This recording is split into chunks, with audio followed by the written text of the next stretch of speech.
Hello and welcome to a brand new episode of Look Forward. I'm your host, Jay. I'm here with my co-host, Brad. Dear viewer, I have not gotten a chance to follow along with tonight's January 6th hearing. So you get to live vicariously through me as I get to live react to the things that Jay is telling me. The only thing that I've seen from the hearing is Run, Hawley, Run. That's a pretty good one. Look, we are recording very late night on Thursday so that we could talk about exactly what happened in the 8th January 6th live committee hearing. Overall, it wasn't a bombshell night. A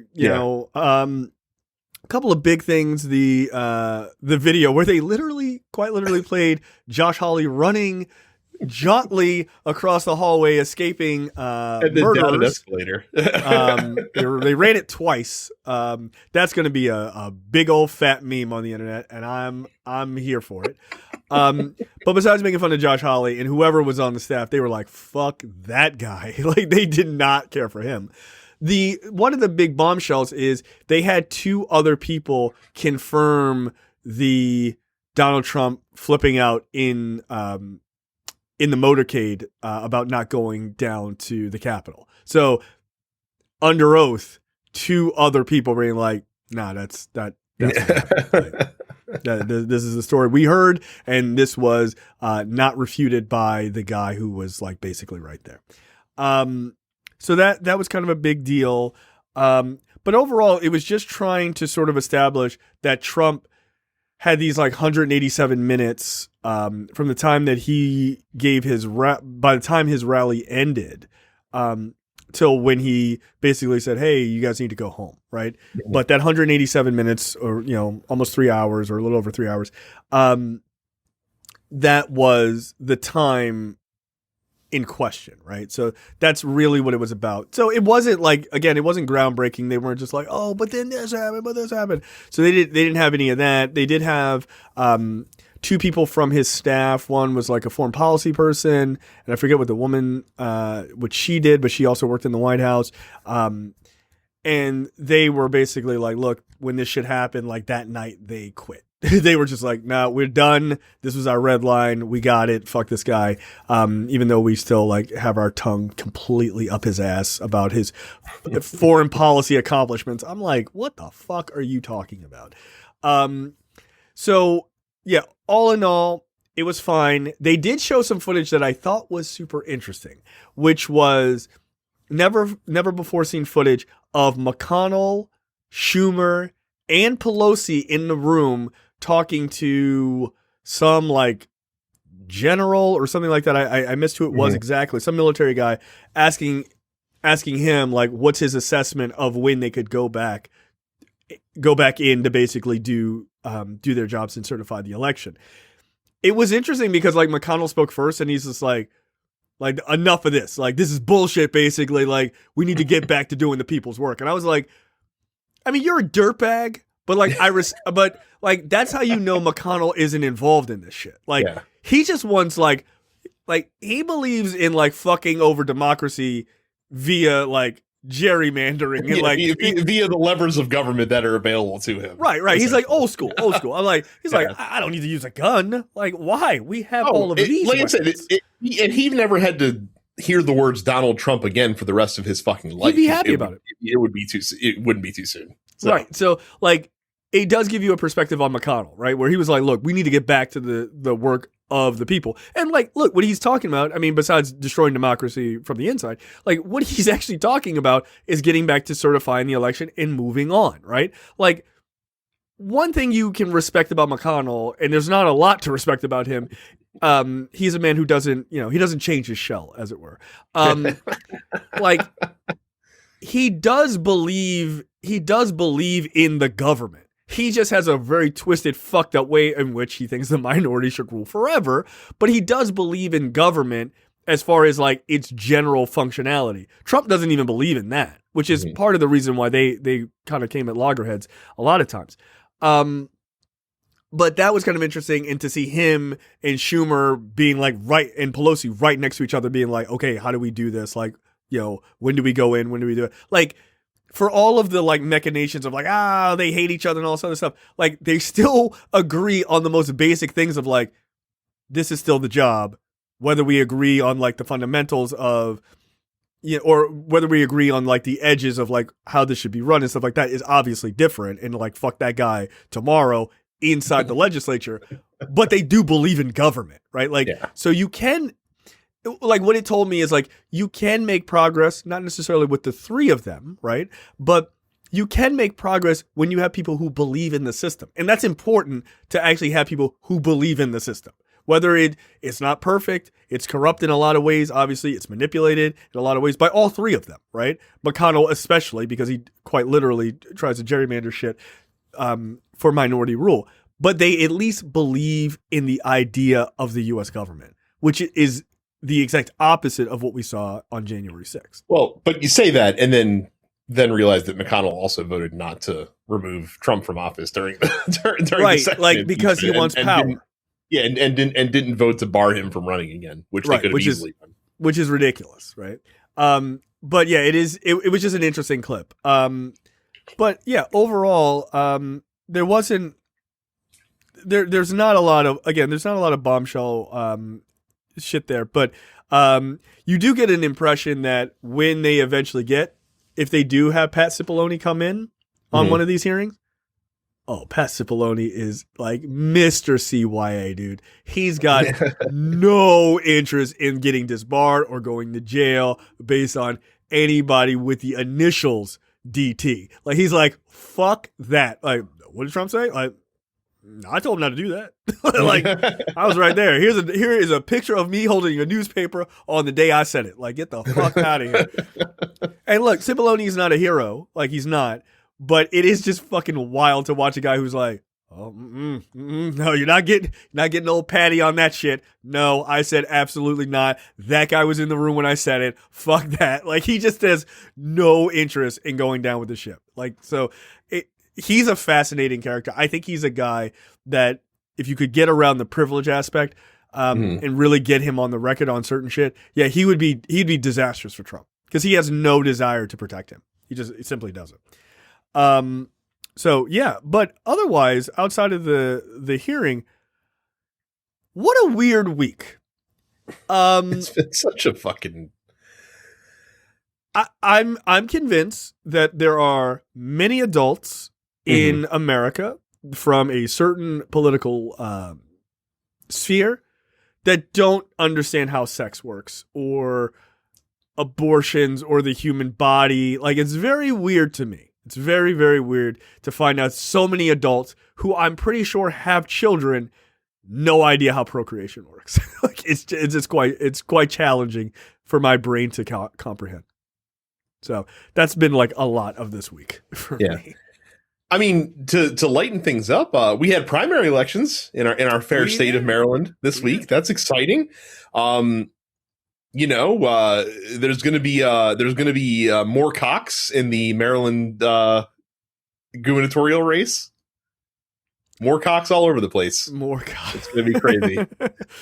Yeah. So our guy Wes Moore, he did win the Democratic nomination, which is great. Have they called that formally yet? I don't think formally, but it's like 90-80% reporting at this point. Because with mail-in ballots, they had one machine in the entire state doing it, and they couldn't start counting until the next day or something like that, or 2 days later before they were allowed to. So yeah, and the head of elections, he was like, "We're gonna fire up a second machine." I'm like, why wasn't it already running on the day? So stupid. Why did they not fix this? I have no idea. So, but Republicans have nominated for governor a complete Trump lunatic. What's this guy's first name? Dan Cox. Dan Cox. Such a lunatic that the outgoing Republican governor has already stated he will not vote for him in the general election. I didn't hear that. Wow, are you serious? Yeah. Yes. Holy shit. Yeah, Hogan's like, I'm not. Like, Hogan backed a different candidate in the primary. Fuck that guy. Yeah, and afterwards they're like, well, now that Cox won, are you gonna would you vote for him in the election? He's like, no. I'm not. No, fuck that guy.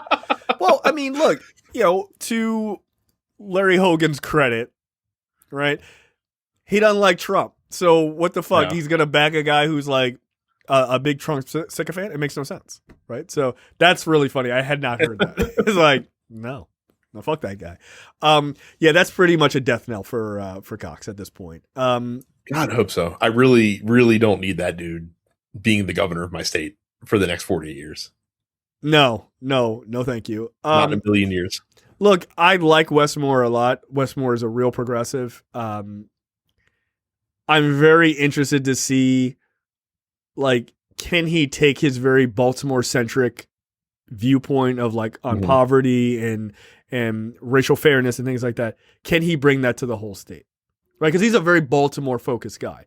And look, in fauress, we need that because Larry Hogan was like quite literally like, what even is Baltimore? I'm like, yeah, I don't know her. Right. Yeah. He was on some fucking Mariah Carey shit. So it would be nice to have someone who gave a fuck about our city.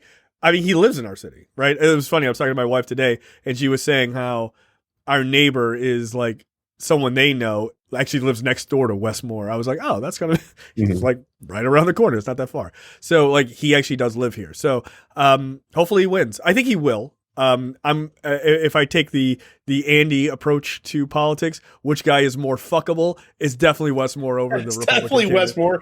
Plus, Maryland doesn't tend to vote for two consecutive Republican governors. Like it Hell usually, no. like on the rare occasion that we get a Republican governor, it very hard swings the other way with the next the next cycle typically. So yeah, and look, you know, people liked Larry Hogan. Like overall, I think a lot of people were either fans of his or felt like he wasn't negatively affecting them, right? Yeah. Which is, you know, is pretty good for a Republican. Like that's not bad to be like. Didn't hurt that he was running against Anthony Brown for some reason I just don't like Anthony Brown. I've never liked Anthony Brown. He just rubs me the wrong way. I don't know what his deal is. I mean, I'm still going to vote for him for attorney general, but I don't know. Yeah, there's nothing about I don't feel strongly about him either way. The one thing I was happy was that Tom Perez lost. I gotta tell you, I was like, oh, Tom Perez, that's right, you're running. No, get the fuck out of here. No, thank you. Beat it. So yeah, Maryland news. We got a very good candidate for governor. I think he's gonna win. He should, because like I said, Cox is very, very extreme. He won the primary, but it was a heavily contested primary. I think he won like 50% of the Republican vote, and the next Larry Hogan's candidate had like 36 or 38%, something like that. Yeah. So I mean, it wasn't exactly like a nail biter, but like Marylanders don't tend to vote for far right wing statewide elections. No, and again, we have to take into account what has happened nationally, right? Because at this point, you know, it used to be all politics is local. No, not anymore. All politics is national at this point. Just in the way that we consume news and things like that. No, I think this post-Roe world, Democrats are fired up, man. And they're not trying to have some fucking psycho. Like, Maryland is a safe fucking haven for, like, abortion rights and things like that. There is no way. I mean, not that the Maryland legislature would let any of that shit pass. Get the entire fuck out of here. Not in a million fucking years. But at the same time, if a guy like Dan Cox was in the governor's chair, nothing would happen for the next 4 years. He would be completely ineffectual. Yeah. Like he would. They would, like, the Maryland state legislature, make no mistake, would just be like, oh, word, the QAnon bullshit, get the fuck out of here. No, we're not doing any of that. Like it's like they have enough votes to override any vote, anything coming out of the governor's office. If they want to override a veto, they can. So, either we get nothing done in 4 years, which is not a good idea, or we get some things done, which would actually work out. So we shall see. All right, so let's get into the news of the week. Republicans fear voter backlash after Indiana rape case, child rape case. I should be very specific here. So this scenario. They could not have stumbled into a worse scenario on the heels of the overturning in the Dobbs case and the overturning of Roe versus Wade. No, they could not have. because this is a case where to defend your convictions to the hilt makes you seem quite ridiculous given the circumstances. Yeah, defending the idea of a 10-year-old girl who was raped by her father, I believe, right? And she got impregnated. So not only is it child rape, it's also incest. And your viewpoint is she should carry that child to term. Mm-hmm. Somehow makes sense in the madness that is your brain. And look, people like Jim Jordan were like, "Nah, this is a bullshit case. This is not real." that was the best part. It's not real. They said that shit with their chest for like 3 days. We're like, "Oh, this is bullshit." Like this is, they're making it up. Like, and then yeah. But here's the wild thing: Democrats don't need to make it up, dude, because shit like that really happens. Yeah. See, Republicans have to make up fake stories and build a fake narrative because the shit that they say doesn't really happen. Like, they have to make it up. Like, Democrats aren't defending the rights for women to get abortions because of incest or rape just to say the shit. They're saying it because it happens. This is the problem, is Republicans live in a fantasy world where the only time a chick gets pregnant, a woman gets pregnant, is when, it's like she, or like mistakenly gets pregnant, is like she goes to a bar and has too many Chardonnays and just like sleeps with a guy and then just, no, dude, like, sure, I guess that happens too, but like people are violently attacked. Like, that's the type of shit where you go, yeah, okay, man, like you got to have protections for this. That's so rare, or it doesn't happen. Yeah, the fuck it does. And again, proving that these guys don't really understand how sex works. Like, they don't. And I'm not trying to be an asshole. I mean that quite literally. So people like Jim Jordan were like, yeah, this is a fake story. And then when it came out, it was like, here's the doctor who did it. Like, this is the little girl. And like the father has quite literally been indicted. Like, this guy's going to go to prison for fucking ever. They were just like, Jim Jordan is like, I'm just going to remove this tweet and never mention it again. No. Well, so he deleted the tweet, but he tried to double down because he was confronted with an interview. He's like, well, like it was reported by the New York Times, so why the hell would I believe that in the first place? And, like Joe Biden said it and I don't listen to him. So like he was trying to like backtrack and come up with these excuses to why, of course, he wouldn't believe that it's true because, all these bad actors were delivering the news. So why could he possibly be expected to believe that this is a true story? I love how, like, and my follow-up question to that, again, I feel like Thugs of News needs a press pass, like a White House press pass, is why didn't you just do your own research? Did you do your own research? Did you check with anyone that you believed? Oh, no, I didn't do that. Don't you think that's a dereliction of your duty as a senator to accuse a 10-year-old girl of lying about being raped by her father? Whatever. Like, this is wild to me. Like, that's an easy thing to call to the mat. But yeah, that unfolding story of a 10-year-old rape victim who crossed state lines from Ohio to Indiana to get an abortion. Yeah, turns out it was fucking real. One prominent Republican strategist said, "Oh God, no. This is very bad. I'm not touching this story with a 10-foot pole wrapped in a blanket, wrapped in a whatever." Here's the other problem is that Republicans, because Ohio and Indiana are both Republican-run states as well, right. And the Republican Attorney General, so the Ohio Attorney General was like, oh, I wonder if we can prosecute this Indiana doctor that performed the abortion on an Ohio citizen, which first, no. And then the Indiana Attorney General was like, oh, I think we might go after the doctor. Like, I think we might do that. And he's been talking shit on the doctor in the press to the point where the doctor is now suing the Indiana AG for basically for defamation, essentially, because she's basically saying, like, I did nothing wrong. Like, I followed the law. You can't prove I did anything wrong, and you're sitting here, saying shit about me and damaging my credibility and my personality. And also, we're gonna fucking sue your ass. And also, like, they put her face and her name out there. Yeah, like that could get her killed. They know that. Again, when people go like, "Oh, the left is so violent, the right isn't violent,"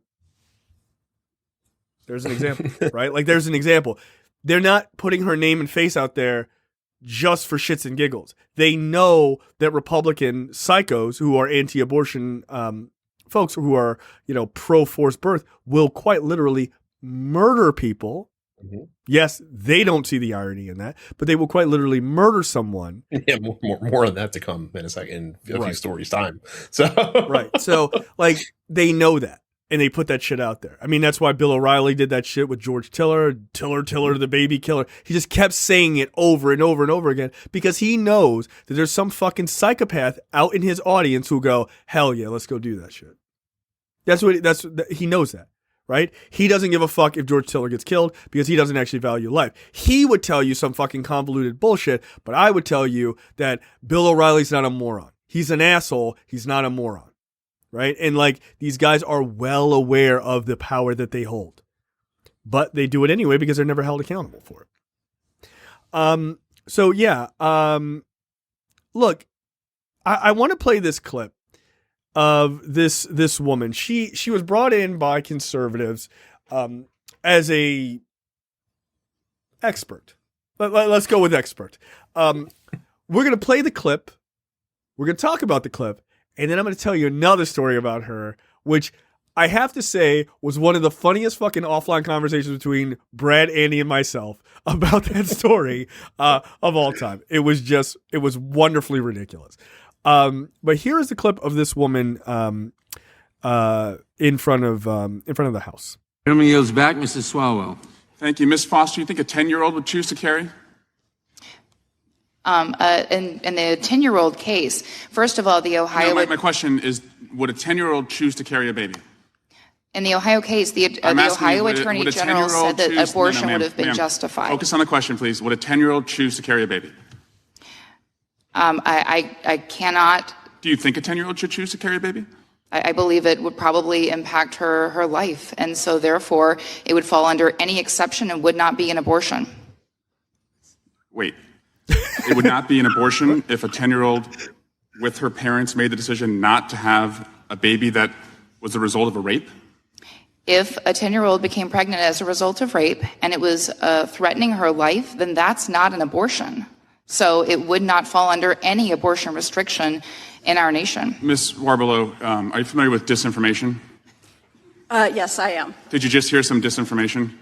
Yes, I heard some very significant disinformation. Why don't you tell me about that? Yes, an abortion is a procedure. It's a medical procedure that individuals undergo for a wide range of circumstances, including because they have been sexually assaulted, raped in the case of the 10-year-old. It doesn't matter whether or not there is a statutory exemption. It is still a medical procedure that is understood to be an abortion. Beyond that, I think it's also important to note that there is no exception for the life or the health of the mother in the Ohio law. That's why that 10-year-old had to cross state lines in order to receive an abortion. Mr. Chairman, and thank you, Mr. Warbelow. Yeah, this is a weird pivot that Republicans have been doing where they're trying to only classify voluntarily aborting a pregnancy as an abortion, and anything else somehow is not an abortion? Yeah. Even though an abortion is a procedure and not a decision? Right. Like, you know what I mean? Like, again, not only do they not understand what sex is, and we'll get to that, not only do they not understand what sex is or how, like, the human body works, they just don't understand how words work either. Right? Yes. Like, they're quite, like you said, they're quite literally trying to make abortion mean like like whether it's something like legally accepted or not accepted versus what it actually is the ending of a pregnancy, full stop, is a medical procedure. Yes. Right? I mean, just because you were okay with that particular exception, that doesn't make it an abortion or not an abortion depending on the day. That doesn't make any sense. Well, and to that point, like when she said that, like Eric Swalwell was literally stunned into silence for like a second. He's like, wait, hold on. What did you say? Like, did I hear you right? Right. He was like, give me the basketball. I'm going to go dunk on this woman real quick. Like that, like their fundamental idiocy when it comes to words and what words mean and like adult concepts is fucking bizarre. Like the lady he goes to, Warbelow, like she's like, yeah, it's a medical procedure. It doesn't matter if the state or the state or on the federal level or if you're in Japan or in America or on fucking Mars. The procedure, the medical procedure of ending a pregnancy is called an abortion. So it doesn't matter if it's okay in Ohio or Indiana for, in cases of rape or incest like it is in Indiana, or no exceptions in Ohio, which he pointed out, which is a really good point, by the way, or that she pointed out, which is a really good point, and we'll get back to that. Like, that doesn't matter. That doesn't make it or not make it an abortion. A DNC is still an abortion. Like, it doesn't matter if you're in a state that allows it or doesn't allow it.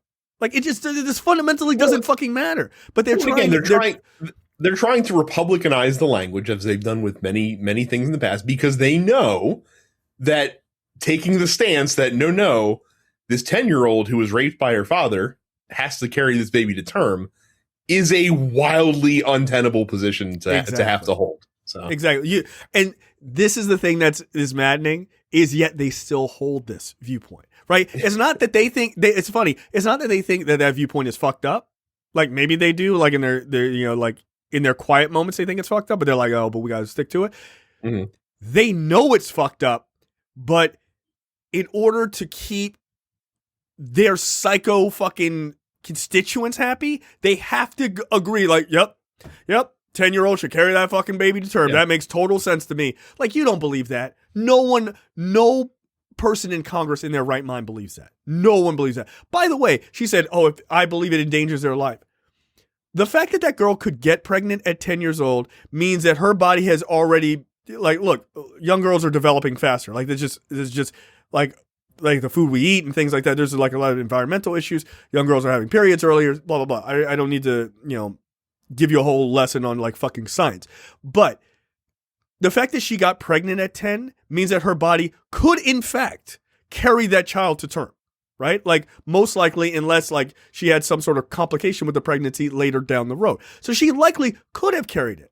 So that woman saying, well, I think it would be harmful to her body. You don't know that. You don't know that, right? All you know is that this girl is 10 years old and she's pregnant. What she really wants to say is she's 10 and that's way too young to have a kid. So I'm going to just move the language that I think that is detrimental to her body so that I can get out of this conversation. But that's not reality. Reality is she probably could have carried it to terms. It's probably psychologically fucking abusive. It's definitely super harsh on her body. It's not, mentally she's 10 years old. She's not ready to have a fucking child. She was raped by her father. Like there's a number of other down the ballot reasons why she shouldn't have a kid. But you don't know that physically she couldn't have had that kid. That's not true at all. So that's obviously not saying she should have the kid. Obviously she fucking shouldn't. But the point is she tried to move the language to cover her ass. And it's like, nah, dude, what you really mean to say is, in your fucking heart of hearts, a 10-year-old should never be carrying a fucking child to term. Or that that someone who is raped by their father shouldn't be carrying that child to term. But you got to keep that same fucking energy that you keep for a 30-year-old that it happens, because your constituency and the rest of your fucking philosophy is that fucked up. And that's also the problem with banging home a message for the last 50 years without introducing any nuance into the debate, because like the whole line for the last 50 years has been, oh, we got to ban abortions, and that's been the fucking message. So that when it finally happens and states are outlawing the procedure, like that a lot of these laws are outlawing the actual procedure itself. Like we saw a story also earlier this week of a woman in Texas who miscarried, and because like healthcare professionals would not treat her to remove the fetus from her body, which was dead, and it caused her to almost fucking die because she had serious health complications as a result of that, because they couldn't give her an abortion to remove the miscarriage from her uterus. Yeah, and look, it's ironically, the story of the 10-year-old girl is like the perfect example of like reductum absurdum, right? Like, it seems on its face, like that seems like you're in a conversation with someone, you're like, this is why you don't ban abortion. You're like, well, what if a 10-year-old girl got pregnant? You'd be like, well, that's fucking ridiculous. A wild example, right? That's a wild, ridiculous example. But here we are. It's real, right? So like, not that you have to justify every law based on the most absurd thing, but you have to look at the law that if the law is too broad, if you can get from, hey, we need to stop this 35-year-old woman from getting an abortion just because she doesn't want to have this kid. If it can get reduced all the way down to, we need to make sure this 10-year-old has this child, you fucked up in writing that law. Right? Laws are supposed to be narrow. They're supposed to be like focused on the thing that you're trying to stop. And look, that doesn't mean I support obviously getting rid of Roe v. Wade, but the idea is they were just like, fuck it. Everybody is like, just do what you want to do, states. This is the problem. This is the fucking problem. By the way, also the way to reduce it. By the way, Sorry, the way to fix this is to have options where people get to choose what they want to do and not force people to do one thing. Because if you have the idea of choice, a 10-year-old who gets pregnant by being raped by her father, her family has the choice to terminate that pregnancy, and then it's done. You don't have to you don't even have to get to that point because that's already an obvious option, the one that any normal fucking mentally stable person would clearly take. But they have removed that, so now this girl has to cross state lines to do it. It's ridiculous. And again, that's also the issue with, running to the fucking legislative chambers as soon as the decision gets announced and, rushing to pass any piece of legislation that you can without stopping to fucking think it through and debate it and, actually craft a well-written piece of law. Because, again, it's too important to just outlaw this shit.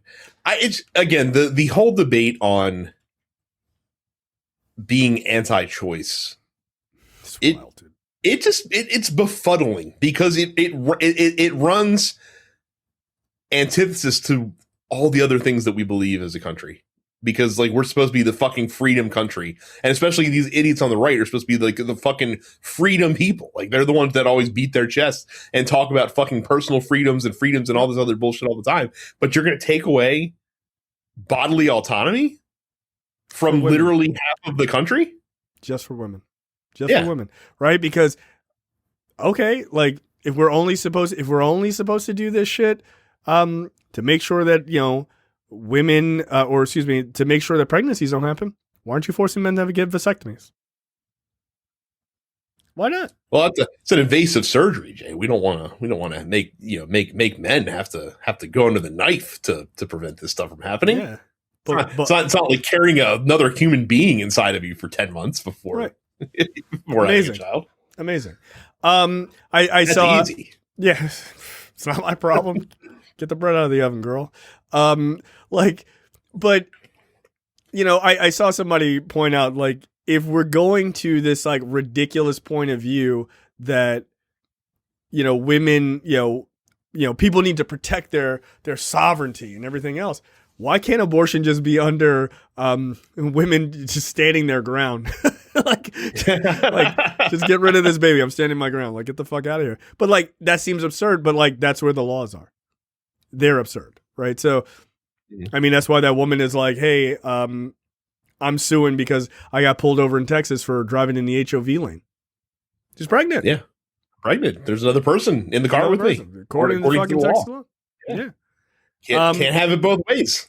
You can't. What is it? Minnesota had that whole thing. You're not allowed to get a divorce if you're a woman is not allowed to get a divorce if she's pregnant. No, it wasn't Minnesota. It was some other red ass state. I don't remember what it was though. But I do remember hearing that. Right? Like, and they're not allowed because of like the custody battle aspect, right? Not until the child takes its first breath can they do that part. So is it a person or is it not a person? Like, because I thought it was a person like ahead of time. And, somebody pointed out, I saw online and I thought it was a really good perspective. They're like, it just says that she is pregnant. It didn't say pregnant by the husband.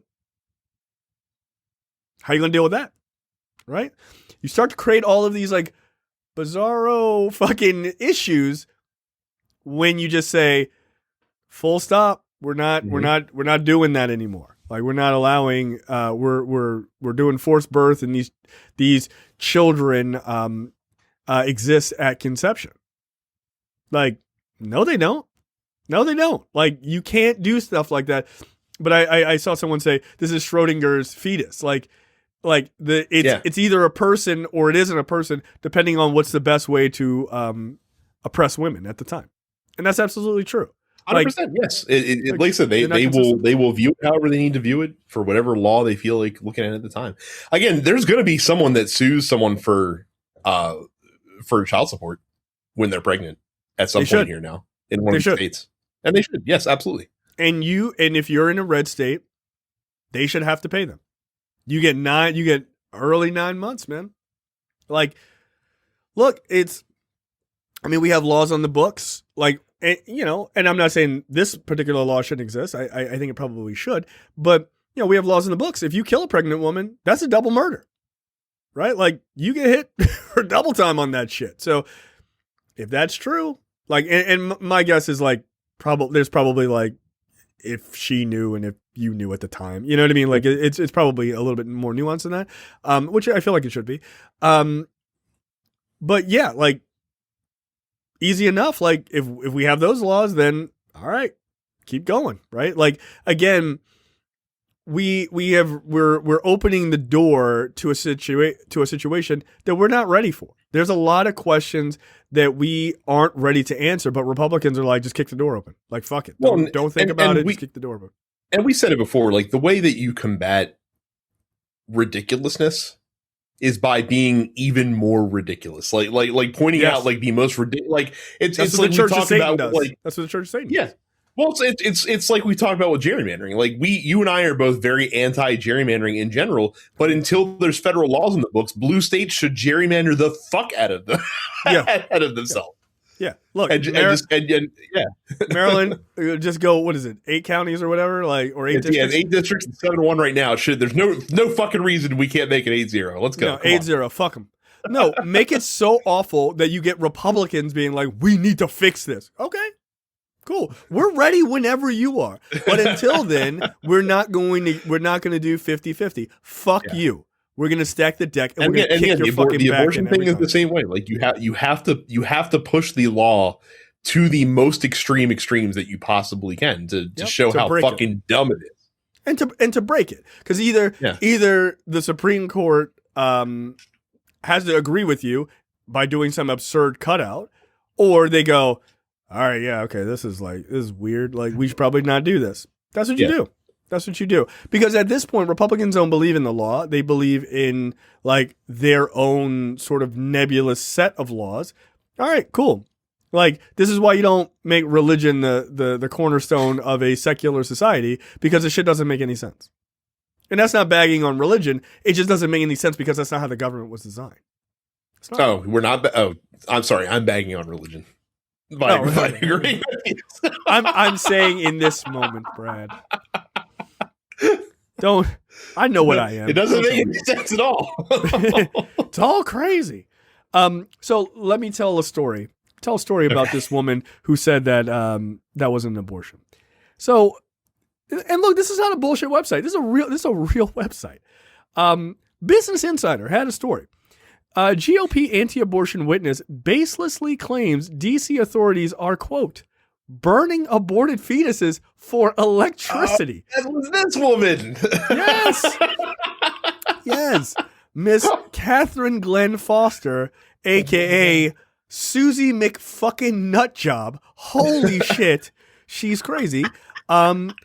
She says, quote, bodies are thrown in medical waste bins and in places like Washington, D.C., burned to power the lights of the city homes and streets. She said that without giving a wink and laughing and saying, lol, JK. She didn't do any of that. She was dead fucking serious because Republicans are crazy. They're fucking crazy.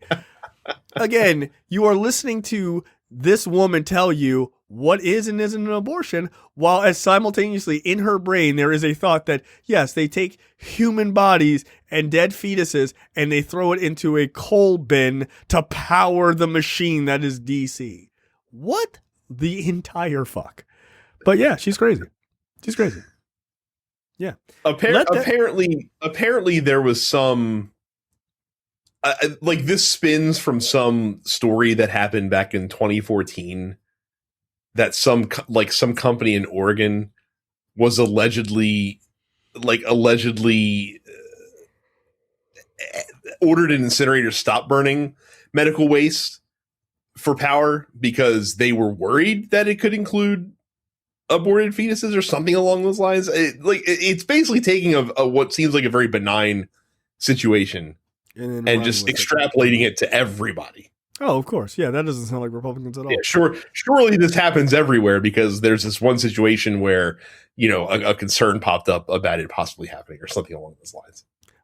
Quote, let that image sink in with you for a moment.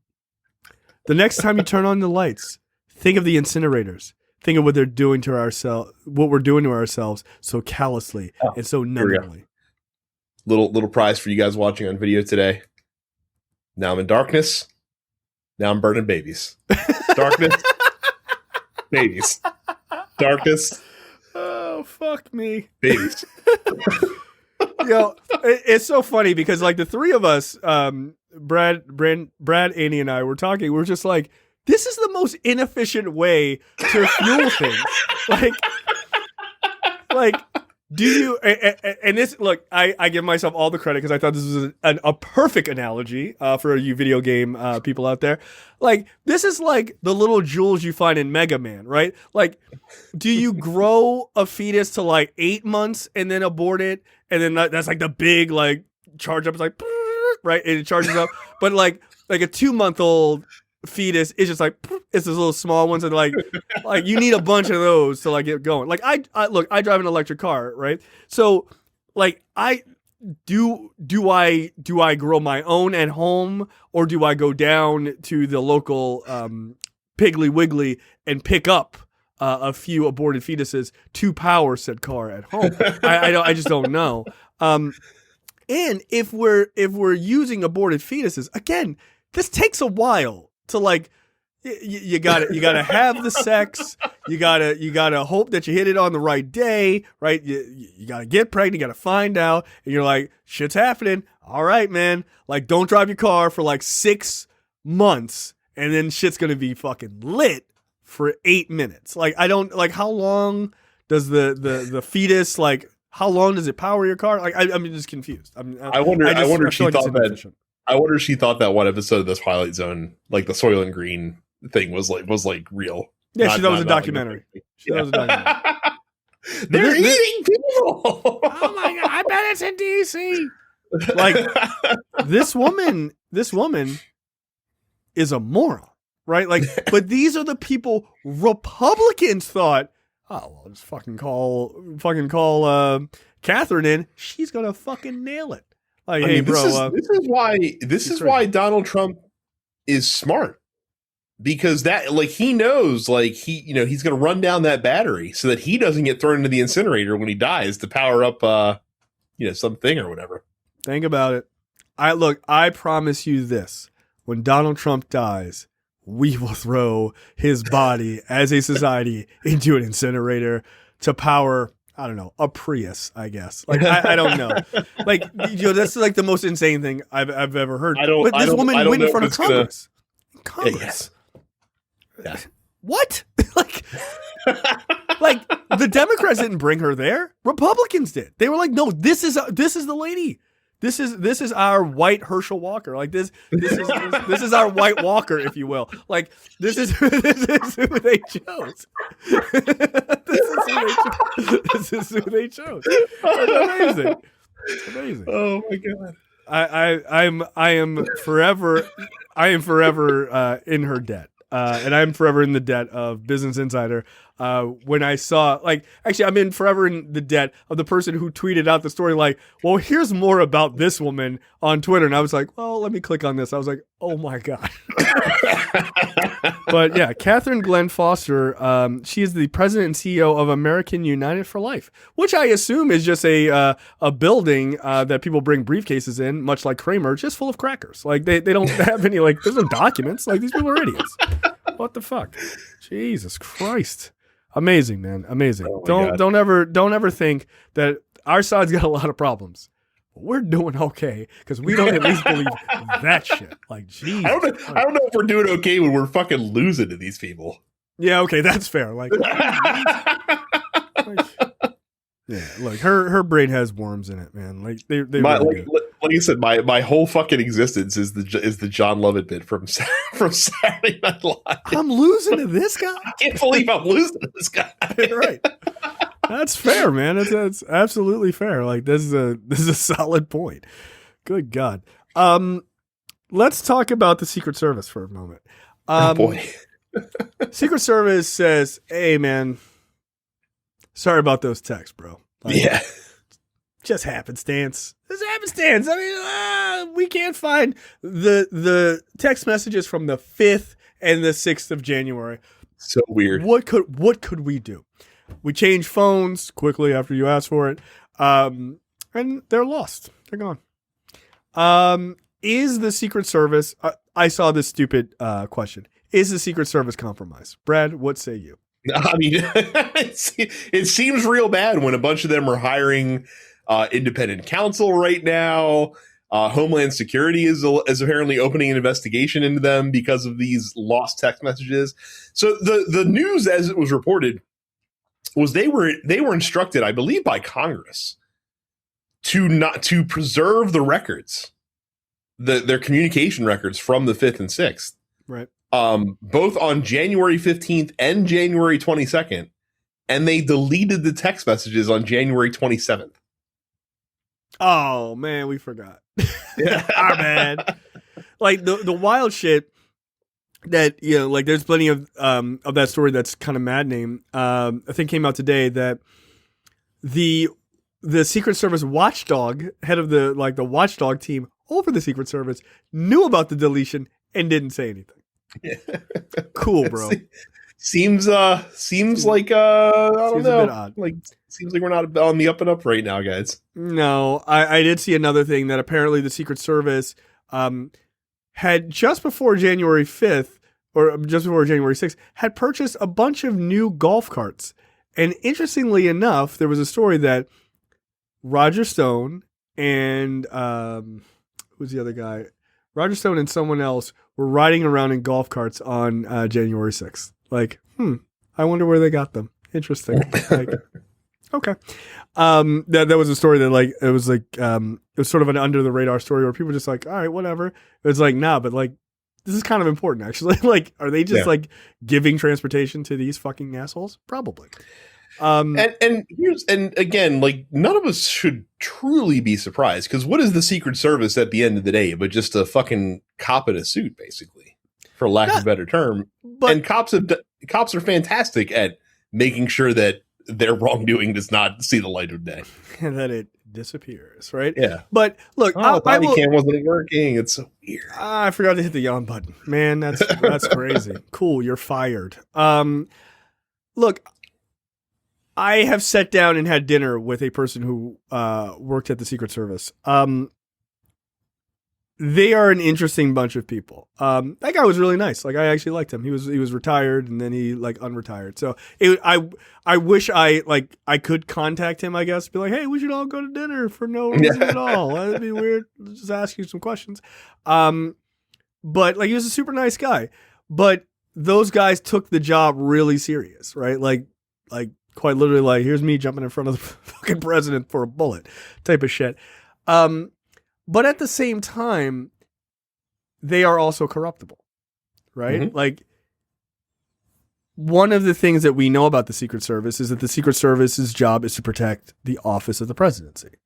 There's a reason why, and this is not just a Republican thing. This is across party lines. There's a reason why JFK was banging out as many women as he was, and we didn't find out until someone got it to the press. It wasn't the Secret Service. You think the Secret Service doesn't know that Bill Clinton was getting fucking blown in the Oval Office? Of course they know. They have fucking footage. There's a camera in there, right? Like, yeah, hey, there's Bill fucking using the cigar again. Holy shit, that's crazy. But they don't. But they don't leak, right? They don't leak because they are there to defend the office of the presidency, which is wild, by the way. Like you have this team, and no matter what you do, like they're gonna cover for you. Like that's like I would still be like, I don't trust it. Like I'm too black for that. I'm like, you're white, no, I don't trust it. Like, nah, that video would end up on fucking TMZ on Tuesday. Get the fuck out of here. Like, no way.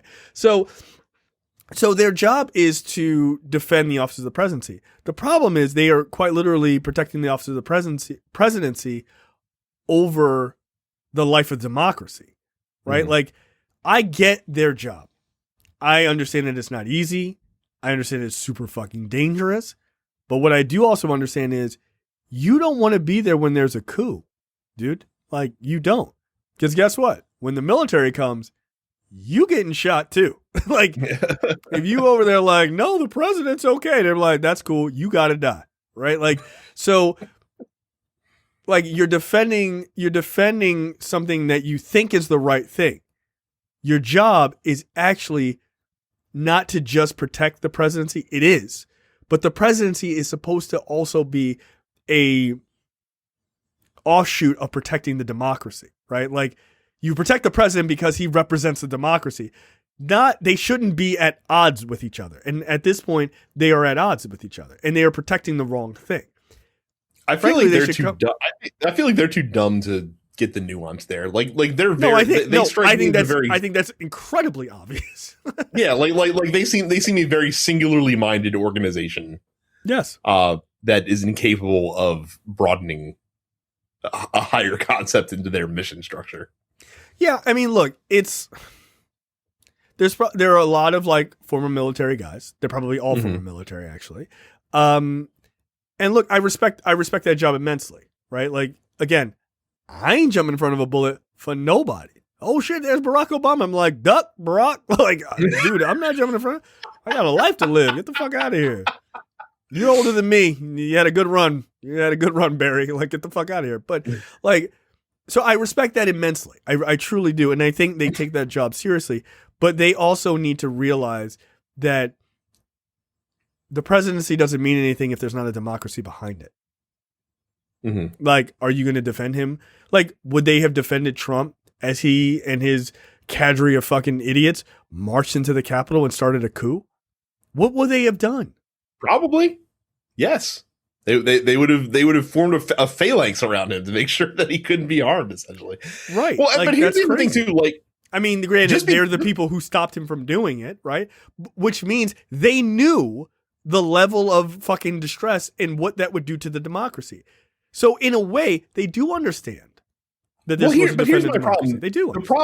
The problem is not the fact that they exist to protect the office of the president. That's whatever.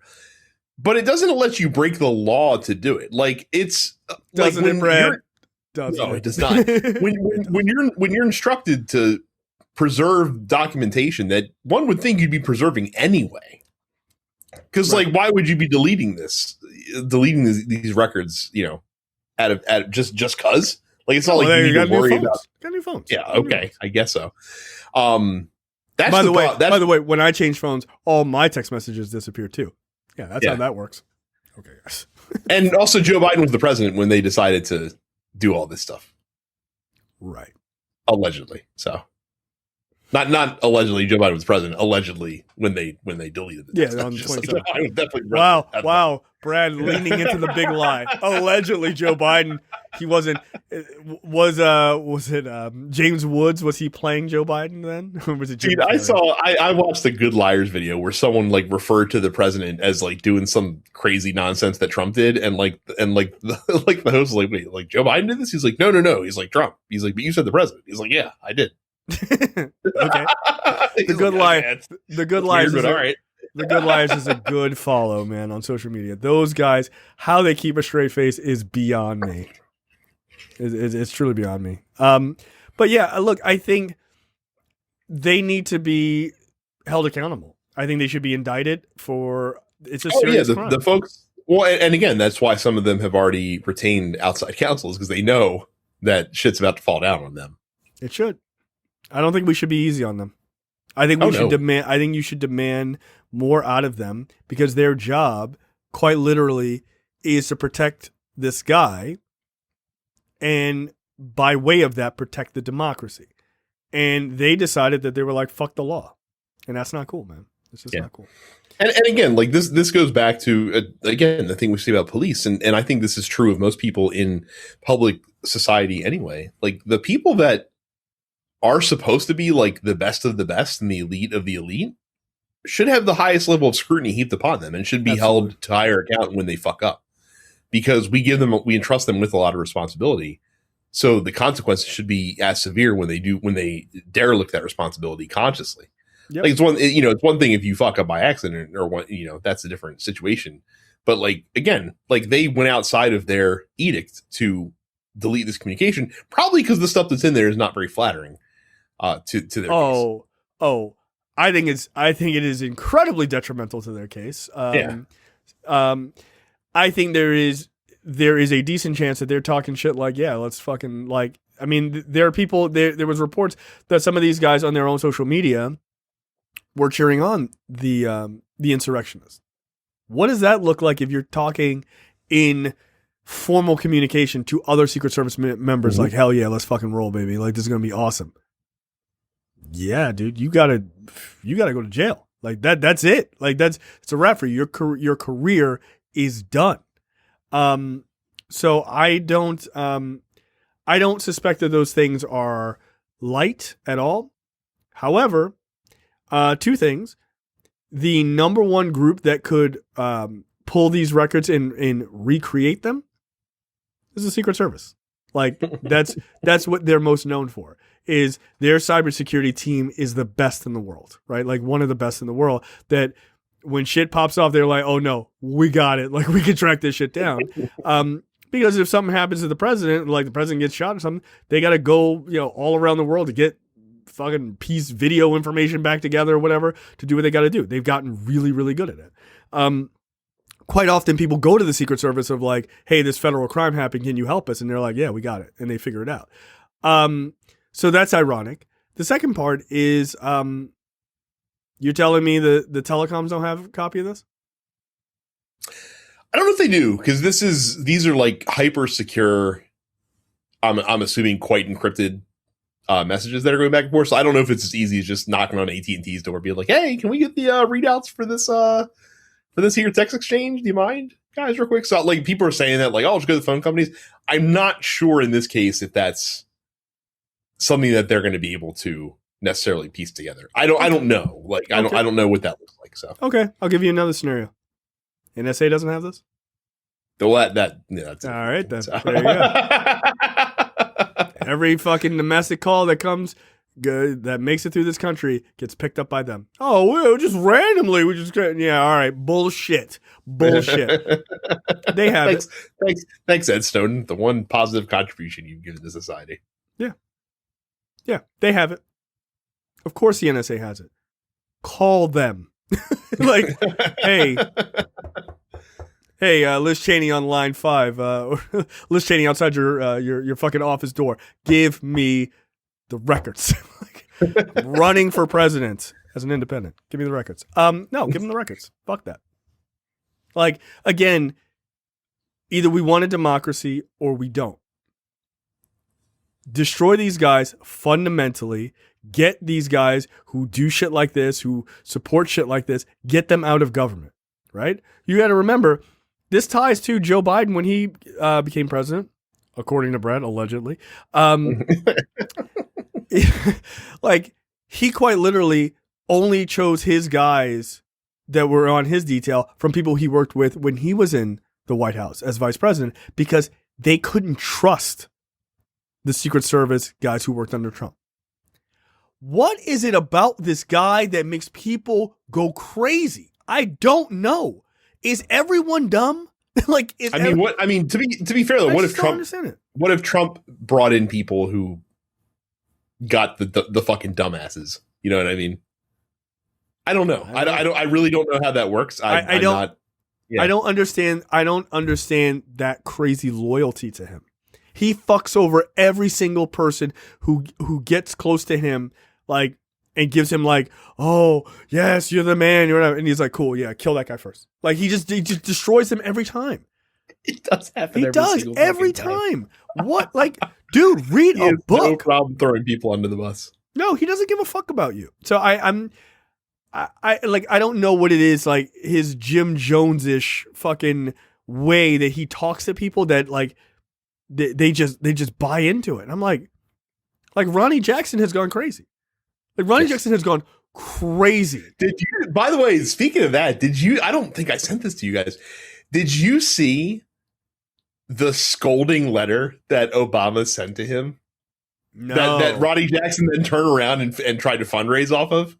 No. Oh, it was pretty fucking great because like basically Barack Obama talked to Ronnie Jackson like he was a disappointed father, and is like, you used to be like a serious dude, like and now you're like he didn't say this in so many words, but basically like you used to be a serious guy. We all had a lot of trust for you, and now you're a fucking clown show. Get it together. Wow. I mean, he was though. Like, what the fuck happened to Ronnie Jackson? Ronnie Jackson's like, oh, fucking deep end, dude. Like, just gone. It's amazing. It's just amazing. I don't know what it is about Trump. I know one guy. Like, why did that happen to Ronnie Jackson? That happened to Ronnie Jackson because he went out there and lied to the American people about the president's physical. Like, what a ridiculous thing to have to be essentially what tanks your career. Yeah. All because you to go out there and say that Trump weighed 239 pounds. And he's going to live for 200 years. All right, here you go. Here's the Obama email. Here's a little bit. Quote, I have made a point of not commenting on your service in my successor's administration and have always spoken highly of you both in public and in private. You always served me and my family well, and I have considered you not only a fine doctor and a service member, but also a friend. That's why I have to express my disappointment at the cheap shot you took at Joe Biden via Twitter. It was unprofessional and beneath the office that you once held. It was also disrespectful to me and my friends you had in our administration. You were a personal physician to the President of the United States as well as the Admiral in the U.S. Navy. I expect better, and I hope upon reflection that you would expect more of yourself in the future. Now go to your room. I'm very disappointed in you. God damn. And then again, as if to illustrate Obama's point, Ronnie Jackson literally uses that in like a fundraising email. Be like, look, Obama's mad at me. Give me money. No. No. And he has every right to be mad at you, you dumb fuck. But I kind of love that. Like, yeah. What are you doing? What are you doing? What happened to you? Are you okay? Is your brain working? No, it's not. Okay, that's the end of the free portion for this week's episode of Look Forward. Make sure you go to lookforwardshow.com/premium. Sign up for premium content. It's only $5 a month or $50 for the full year.